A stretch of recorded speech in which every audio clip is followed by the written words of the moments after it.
না, এটা আমি আমার ইনস্টাগ্রাম ফেসবুকে আমি পোস্ট করেছি। সো এটা একটা অন্যরকম মাহল, আমরা সবাই মর্মাহত এবং আমাদের যাদের মধ্যে মনুষ্যত্ব বোধ আছে তারা অন্যভাবে চিন্তা করছে এবং আমার মনে হয় আল্লাহ সবার সহায় হোক, ঈশ্বর সবার সাথে থাকুক এবং আমরা আমাদের জায়গা থেকে ভেতরটা তো একদমই ভালো নেই। তো তারপরেও সব কিছুই উনি ভেবে রাখেন, ওনার ডিসিশন। আমরা শুধু নিজেদের অবস্থান থেকে দোয়া করতে পারি এবং আমরা প্রবলভাবে দোয়া করতে পারি এবং যার অবস্থান থেকে আমার মনে হয় এটা আমরা তীব্র নিন্দা জানাই।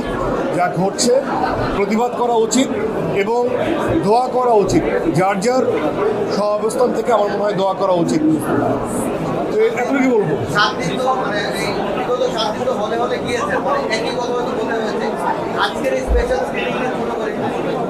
এই বলেই তো ফেললাম যে সবাই এখানে আপনারা দেখবেন, অনেকেই টিকিট পাচ্ছিল না, তাদের তো আজকে আবার নতুন করে ঈদের দিন। আর দেখা যায় ভাই বোন আত্মীয় স্বজন সবার সাথে দেখা যায়। এই যে আমি যে আজকে আমাদের জার্নালিস্ট ভাই বোনদের নিয়ে দেখব, তারা আমাদের ফ্র্যাটার্নিটির অংশ। আপনারা অক্লান্ত পরিশ্রম করে গেছেন, আজকে আপনারা আপনাদের মতো করে দাগি দেখবেন। তো ওই এতটুকুই। তো আজকে খুশির দ্বিগুণ হয়ে গেছে। বলো,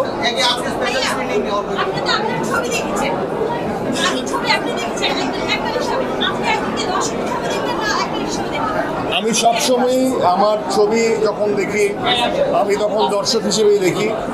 আমি কখনোই একজন অ্যাক্টর হিসেবে আমি কখনোই এডিটিং প্যানেল হোক আর সেটা সিনেমা হল হোক, আমি একজন অ্যাক্টর হিসেবে আমি দেখি না। আমার পয়েন্ট অফ ভিউ সবসময় দর্শকই থাকে।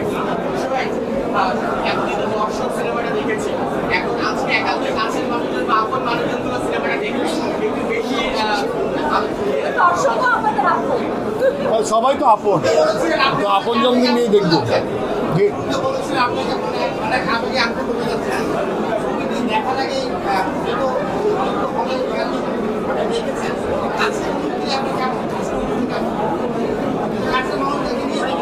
এই অনুভূতির কথা আমি অলরেডি বলে দিয়েছি এবং এটা খুবই সুখের অনুভূতি যে মানে যারা সবসময়ই সপ্তাহ ধরে বিভিন্ন মন্তব্য, বিভিন্ন অপিনিয়ন, দর্শক রিপারকেশন, হলে কিভাবে চলছে না চলছে সব কিছু যারা কভার করলো, আজকে এই মানুষদের নিয়ে আমি একসাথে আগে এক্সপিরিয়েন্স করবো, এটা আসলে একদমই আলাদা অনুভূতি। বলি যে একটা প্রোডাকশন এটা কারো ব্যক্তিগত বা একজন ব্যক্তির শ্রম না, it's a total team effort এবং প্রত্যেকটা মানুষ, আপনারা ইতিমধ্যে পরিচিত হয়েছেন সবার সাথে। পর্দার সামনে আপনারা যতজন মানুষকে দেখেন তার থেকে 10 গুণ 20 গুণ মানুষ পেছনে কাজ করে।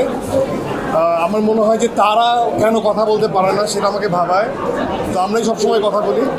তো টোটাল টিমের জন্য আপনারা দোয়া করবেন এবং আজকে আপনারা সবাই আগে এক্সপিরিয়েন্স করুন এবং আপনাদের মন্তব্য জানান, এটাই। Thank you so much. যেখানে আমি আমার ফ্র্যাটার্নিটির অনেক মানুষ দেখছি এবং আমি আসলে খুব ইমোশনাল একজন মানুষ। এই যে ঈদের আমেজ এদেরকে দেখে আরও দ্বিগুণ হয়ে যাচ্ছে। তো থ্যাংক ইউ সো মাচ।